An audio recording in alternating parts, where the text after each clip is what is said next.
Hello, welcome to another episode of In the Trenches with Gang Green. I'm your host, Bubbs. Today is Thursday, September 5th.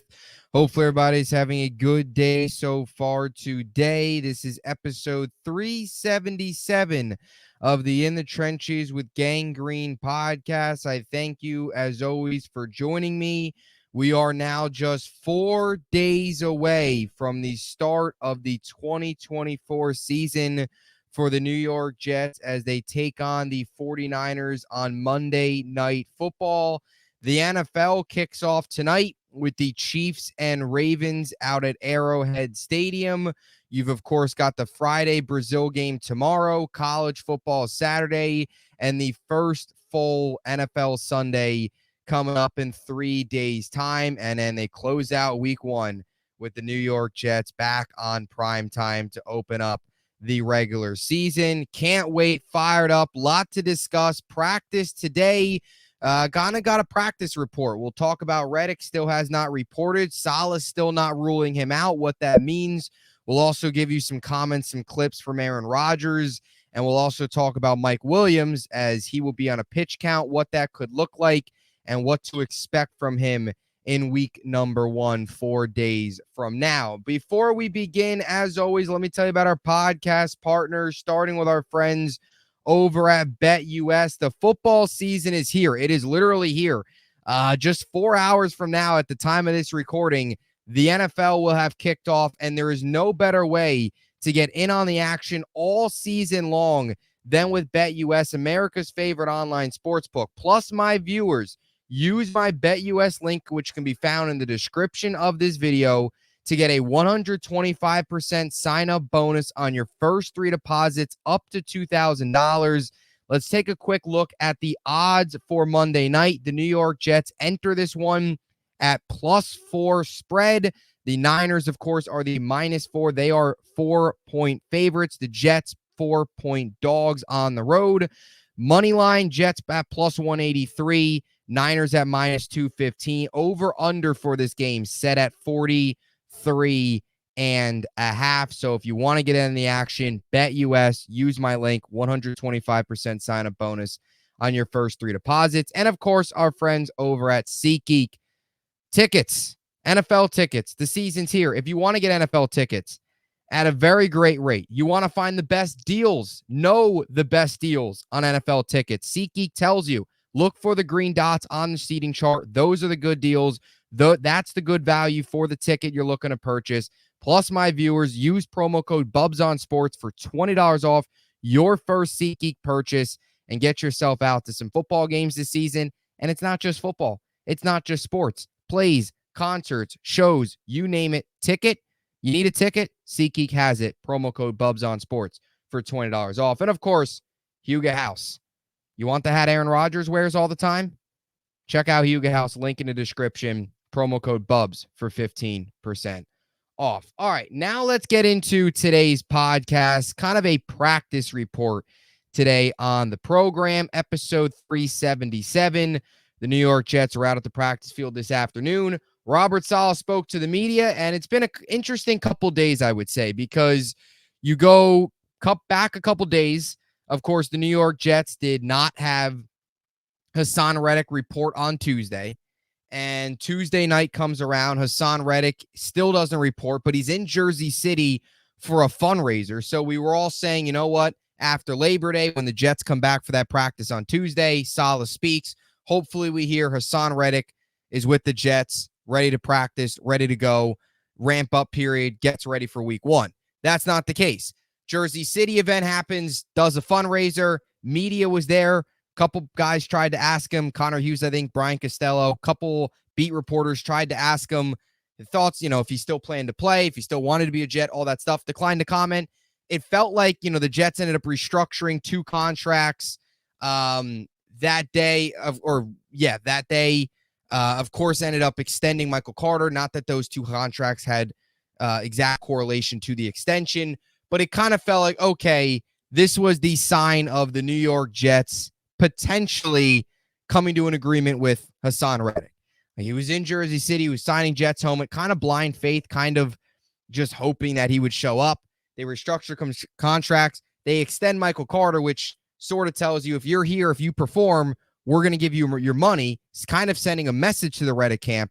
Either way, day off yesterday, practice rolls around today, Saleh speaks, still no Reddick. So what I would say was maybe more of an optimistic last 24 to 36 hours.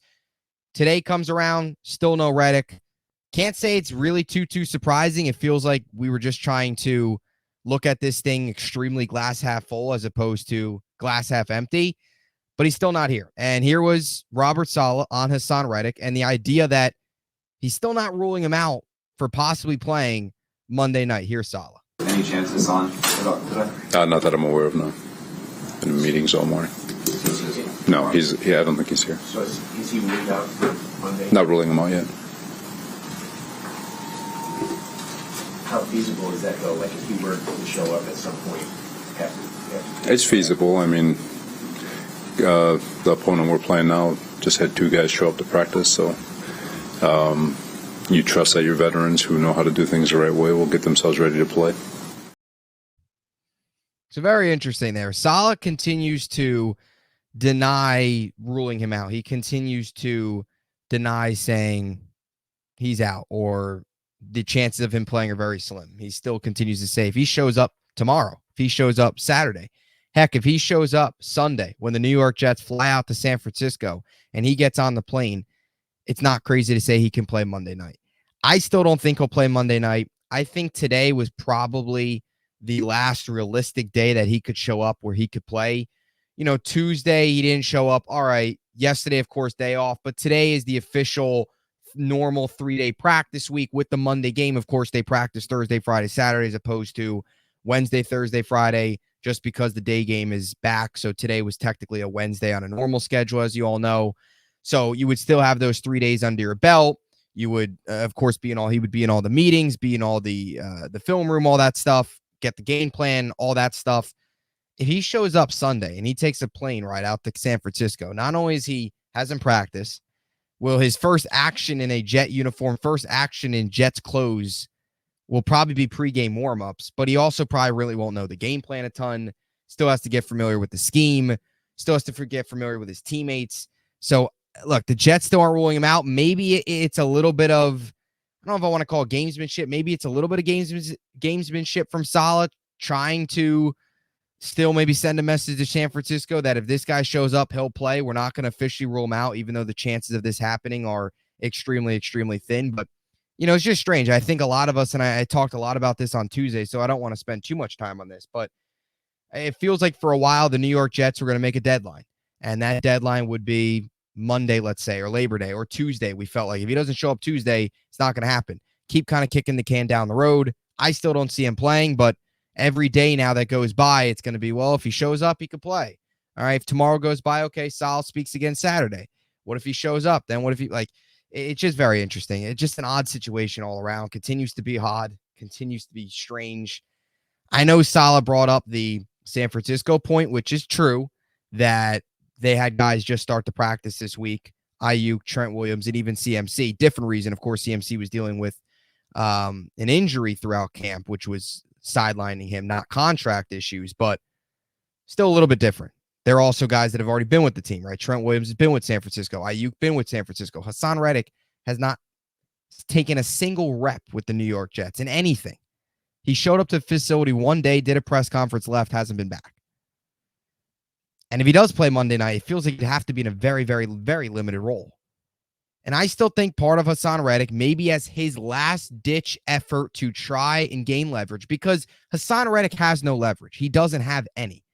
There is no reason that you could come up with as why Haason Reddick has no leverage. The Jets aren't trading him, and he needs to play. If he doesn't play, he's not going to get anywhere near the contract that he wants. He's already not getting the money now, and that's coming off of 4 straight 100 sack seasons, or 4 straight double-digit sack seasons. If he had 4 straight 100 sack seasons, man, we'd be talking about giving him all the money he wants. But actually, he'll be also 30 years old. Not playing an entire year, his value would completely get diminished. So it feels like maybe from Haason Reddick's perspective, his last chance or his last thought of trying to gain leverage would be Monday night, Jets go out there, let's say they lose to the Niners. I don't know, maybe it's not pretty, 24-14, lose by 10, lose by 13, lose by multiple scores.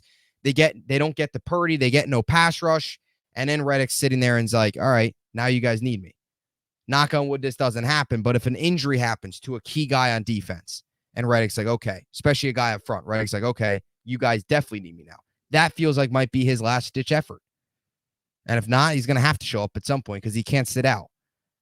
Coming off of all great seasons, not getting paid now, forget about missing a year, sitting out a year, being 30 years old, getting paid. Not happening.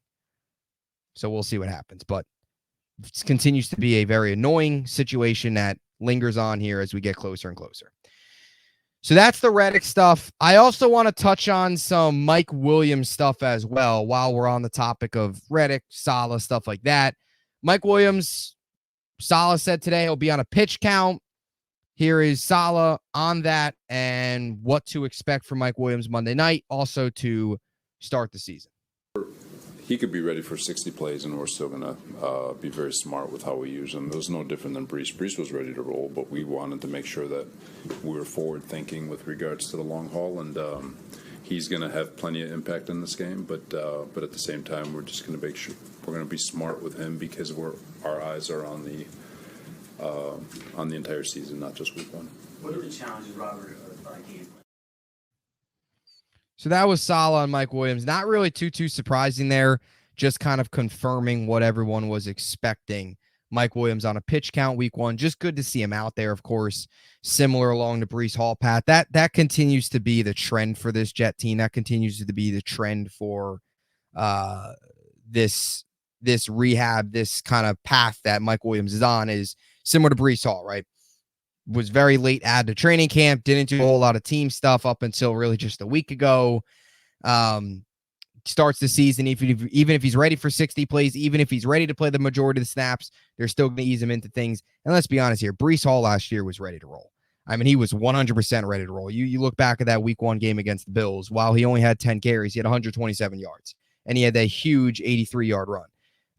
This is a guy that was 100% ready to roll. So you hope to see the same thing out of Mike Williams from a perspective of, okay, he's limited week one, but in the reps that he's out there, in the limited fashion that he's out there, you hope that he makes a pretty large impact to eventually eventually kind of get that pitch count taken off of him. Because you look at the way Bree Hall's season went last year, after week one, it kind of was weird with the way he was utilized because the Jets just were so bad. Like week 2 against Dallas, he only had 4 carries. It wasn't because he was coming off an injury. It's because the Jets were getting blown out that game. Nathaniel Hackett was terrible. That game was awful. New England, they didn't really use him a ton. Just also a terrible game.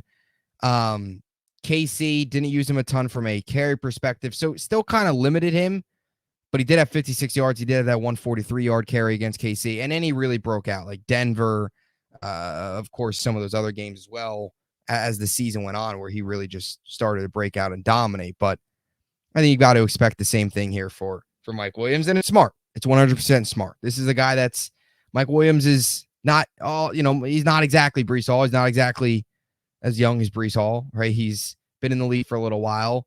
Bree Hall 23, Mike Williams will be 30 in October. So you want to play it smart. He's also such a big piece. If Mike Williams would to go down, knock on wood, this doesn't happen, I mean, that is a huge void the Jets would then have to fill, because then you're scrambling again as to who your complement is to Garrett Wilson.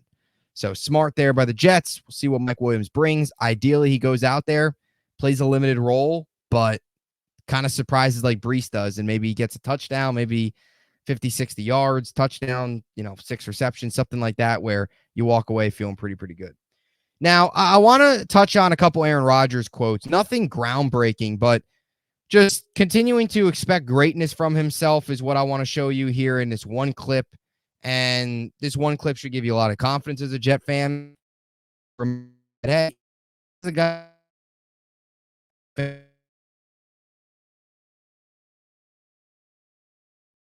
here. Here,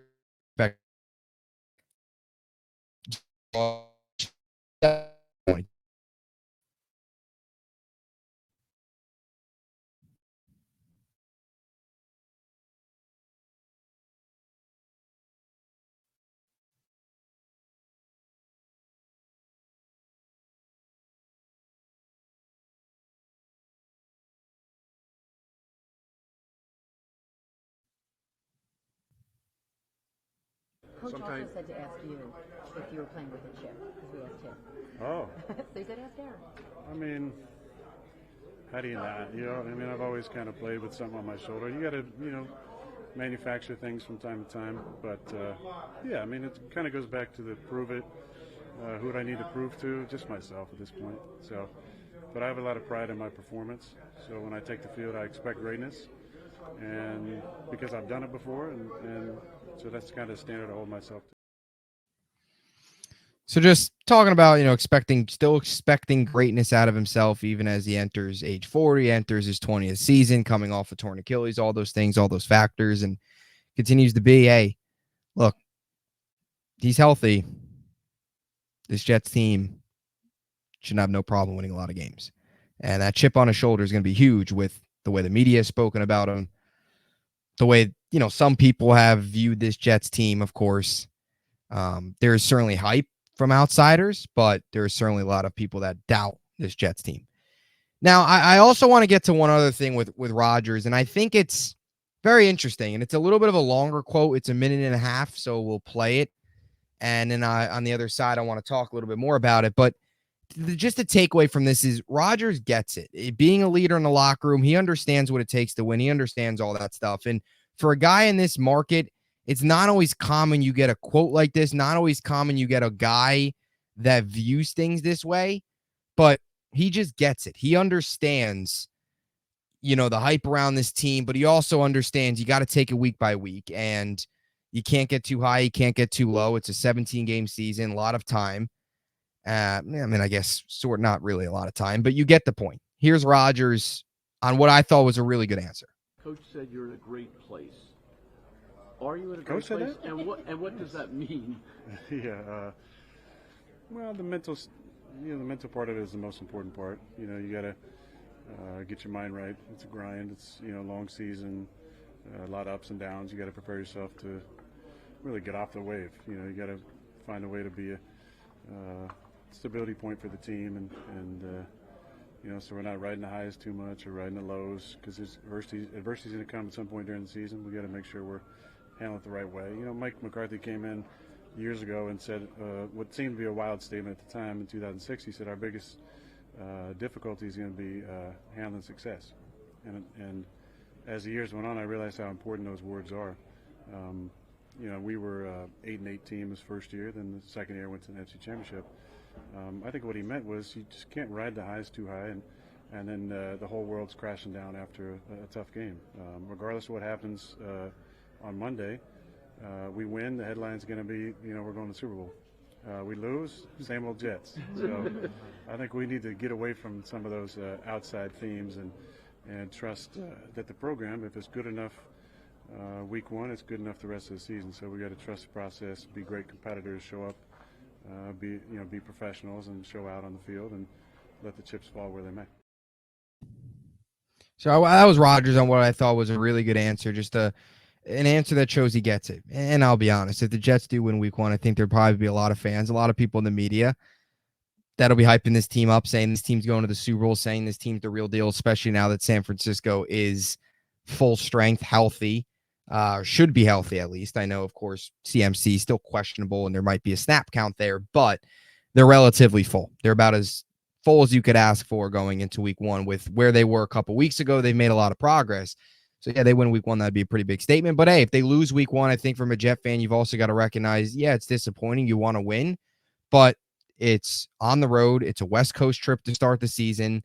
It's the toughest team you'll play on the schedule. It's not the end of the world to lose week one, especially when you look at the opponents you have after that. Any given Sunday, I get it, or in this case, any given Monday, although the Jets play the Titans Sunday, any given Thursday, I guess, for New England. Upsets happen, no doubt, but if this Jets team is as good as they are, even if they lose to San Francisco, they should have no problem bouncing back. And Rodgers just understands and gets it. In this market, you got to take it week by week. And at times, I think this Jet team, they might at times go through rough patches. Early in the season, it might be a little bumpy. Even if they lose, let's say, week one, and even if they beat Tennessee and beat New England, it might not be the prettiest thing in the world because Rodgers is still going to be knocking off rust. This offense is still going to be building chemistry, right? Rodgers and Garrett Wilson still have to play consecutive games together, right? So there is still going to be some rust with every team. And there's still guys too, like Mike Williams, who isn't going to be full right away, who we just talked about. Haason Reddick, you might not have him the first maybe week or two. Once you get him back, or hopefully back into the fold eventually, then I think this team could really hit their stride middle of the year maybe. But I still think they could start off strong, of course. And I talked about this in the season preview episode just because of the way the schedule planned out and how talented this team is when healthy. So that's episode 377. Just wanted to discuss a couple things, kind of a practice report. Schedule the next couple days. We'll have our guest preview out tomorrow. We're recording it tonight with a 49ers content creator. We'll have it out probably tomorrow morning, tomorrow afternoon, sometime there. So stay tuned for that. And then Saturday morning, I'll have my New York Jets, San Francisco 49ers preview up, most likely Saturday morning. So stay tuned for that. And yeah, JETS, Jets, 4 days away. Jets, Niners, Monday night. Let's roll. Talk to you soon.